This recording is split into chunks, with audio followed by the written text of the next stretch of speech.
and then I'll go into the second chapter. So what we're going to do here is we're going to be looking at human resource management in organizations. This is chapter 1, okay?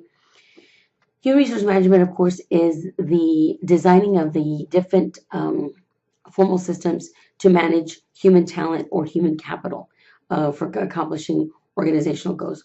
Without your human capital, a business doesn't survive. Even in a sole proprietorship, you have the owner that actually is needed in order to survive, for that business to survive. So you must have your human capital that is there. They're the most expensive, and what I don't like is the fact that they use the words manage, because you really don't manage humans, you supervise them. But that's where the author and I kind of differ, but it's okay. We'll continue on anyway. So why they need it, again, we have to go ahead and make sure that we have the people doing the tasks that they need to, whether it be service or products that they need to make or provide. You need to also provide the benefits. If you're providing the benefits, we have to take care of that. We have to make sure that we're looking at a globalized workforce now, not just local or even state or United States talent, is because of the fact that many of the companies now are going across the international waters and actually managing staff internationally as well. And then, of course, making sure that we've got our knowledge and expertise needed. And then if there's going to be people that are going to be leaving, that we need to make sure that we have a succession plan of who's going to take over when they decide to leave or retire, as the baby boomers are doing right now. Baby boomers are the ones that were born between the late 1950s and early 1960s, and they're still around right now. And they're the hardest working, based on history, that we've had right now as far as a complete generation, where they grew up wanting to stay with just one company and staying with that for the longest time. It's said now that the millennials and this new generation will actually change jobs over 32 times, where that was unheard of with the baby boomers, not unheard of anymore. The other reason that we need organizations, of course, is we have to deal with government regulations. Many things are changing, the tax laws, the HR laws, the benefit laws, and of course, the reason to make sure that we've got supervisors that act as our first line HR agents to help us ensure that the employees are being supervised according to policy and according to government regulations and laws. The core competencies, of course, is the actual things that differentiate a company from somebody else. For example, you have Samsung, Apple, you have what else? Microsoft, you have your Google phones. They are all under the mobile technology. They all have phones. However, they have certain things that differentiate themselves from one another via either the iOS that changes, which is the software, or what they offer, what they can do, the hardware, whether it is bigger, smaller, better camera, different things that they want to offer. But every single thing that they have, though, is in a sense a key ingredient for them to have, and not necessarily ingredient, but competency, so that they can actually differentiate themselves from everybody else. And HR then focuses on using people, even though they've got different departments, that they use these people or they manage these employees to ensure that everybody's working for the same purpose. Whatever it may be, however they may do it, they're going to need different things. Okay, so but they're still wanting to make sure that the business itself survives. So we have different kinds of organizational assets: your physical, your intellectual property, your human, your financial, and then your organizational assets as well. So all of these are assets, and notice that human are there. They're the human assets as well. These are what you develop, what you have as far as the knowledge, the expertise, the capability and the historical knowledge of the company for it to go ahead and continue forward um, in this day and age, especially. Human capital, as I was telling you before, is the knowledge and skills, life experiences. It's intellectual capital because they think, they have knowledge, they have creativity, they have their critical thinking, which is decision making, and they can use all of this to benefit the company, which is what the employee talent has to offer. So there are different things that people can be in, either productivity if it's a manufacturing or they're making something, or if they're in the organizational culture, um, the different kinds of assistance they can be, and of course company service. And then of course you see your employees as core competencies as well.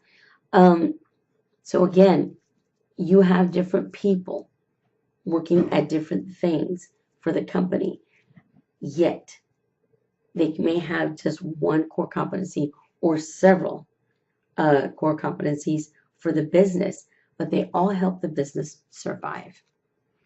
Productivity, of course, is a measure and the unit of quantity or the quality of work done. Unit labor cost is again the cost of workers. And the thing is this: it's not just the money that you pay them per hour.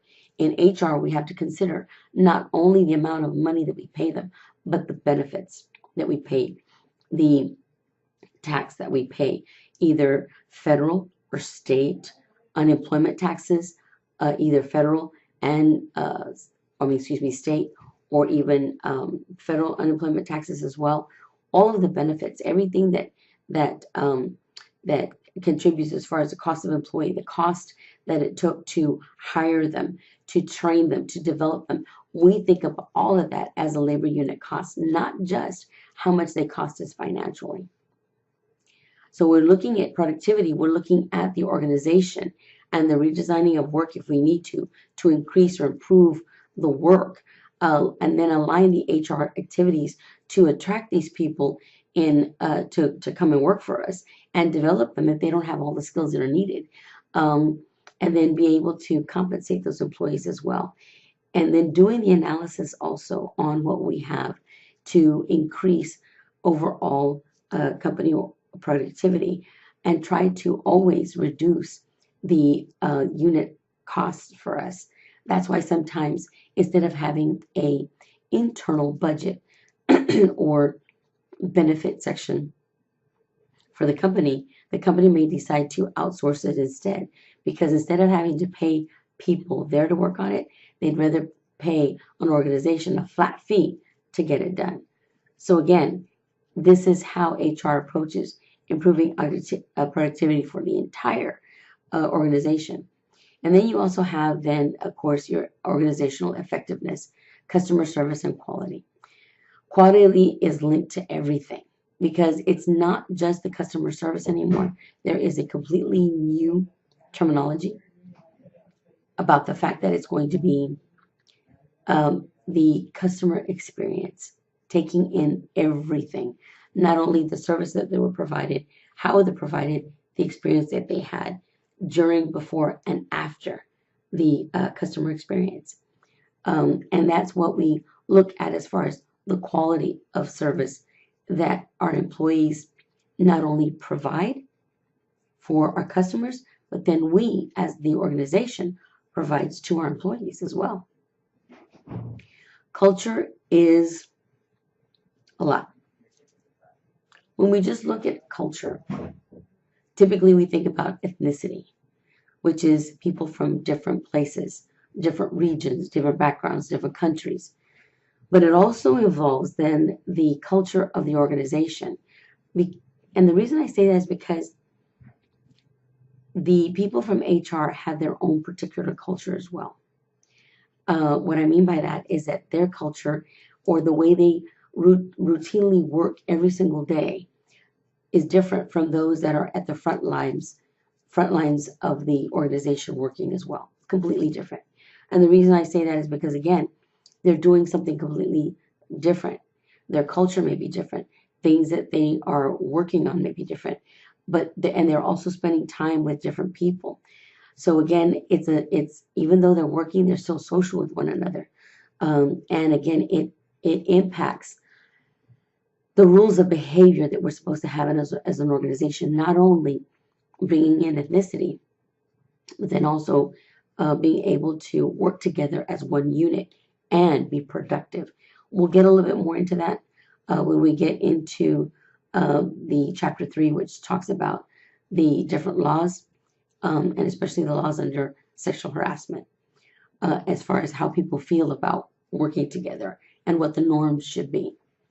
There are several HR functions, and many books only say that there's 6. This book says that there's 7. The new ones that I've seen is the one for the one that deal more with the risk management. We've always had the strategic portion where HR is supposed to be working with helping the organization strategically work. For example, if there's going to be a new plant, where are we going to open up? Is there enough people there? Do we need to develop them? Is it going to be a bigger cost for us? We have to make sure that we're in compliance with the laws for the state and for the government, diversity, affirmative action as well, staffing, doing the analysis. How many people do we have? How many people are we going to need to have? How many people are looking at retirement? How many people are going to go on vacation and we need to continue this project? And what kind of people are we going to select if we need to hire any? On the talent management, who do we need to look at as far as their succession plans? Are they going to stay with us for career planning? Yes or no? Are we going to, when they first come in, we orientate them, but then when they're in, how do we, in a sense, grow them to not only be successful in that job, but possibly future jobs there with the corporation or the organization as well? And how are they doing the evaluation that we do? What kind of rewards we're giving them, the compensation, the incentives, the benefits to keep them. And then we're now looking at what we call health. I'm always putting that wellness and health together as wealth, but it is wealth for the organization, where we're taking care of them, making sure that we're dealing with any risks that we need to. If we're if we end up with a disaster, like all the floods that have been going on, how do we continue? How do we work? Do we need to relocate? How do we help people come back in? And then, of course, if we have any kind of labor unions, how do we work with them? How do we not work with them? How do we keep them? But the other thing that with the labor unions that I'm going to let you know is that usually, if an organization is big enough to have a labor union, they're going to have their not label, but labor employees and their HR specialists for unions, because it's a whole different world, as we'll get to know later on. The roles of HR management are where you're administrative, clerical, you're using technology, outsourcing. You're also going to be an operational and employee advocate and an advocate for the organization as well.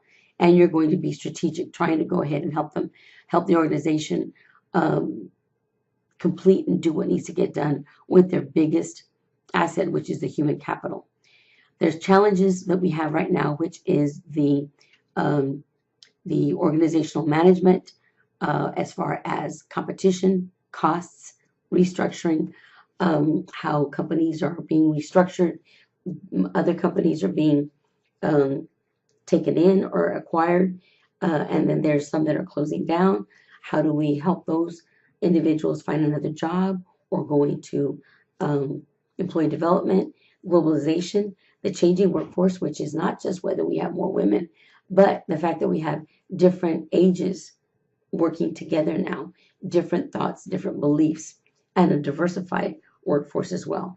And now with the use of more technology, how is human resources helping people out with that? And globalization, of course, you have the citizens where they're expatriate, where they work they're working in a second country and employed by an organization that is headquartered in the first country. So you have that, people that are working and sometimes being sent over to Europe and then coming back and working in the United States, or getting somebody from get that, or the fact that the plant actually opens up in Europe somewhere else, and we have people working for us even though we're in the United States. What kind of laws are we under? What kind of things do we have to do? How do we align both laws, compensation, cultures together, and the people that are working with us? That's difficult. And again, strategy, complexity, and risks. There's always risks when we're dealing with globalization, whether it's going to work, yes or no, whether we're going to have the talent that is needed. Even just the language can be a barrier, because we may say something and we may mean something, but in their language may not translate very well. So those are some of the things that we have to deal with. Then you have your social and your technology trends, your social media, utilizing it, and then managing a talent that works with it as well. The mobile devices, when personal devices are allowed to enhance work, not deter from it.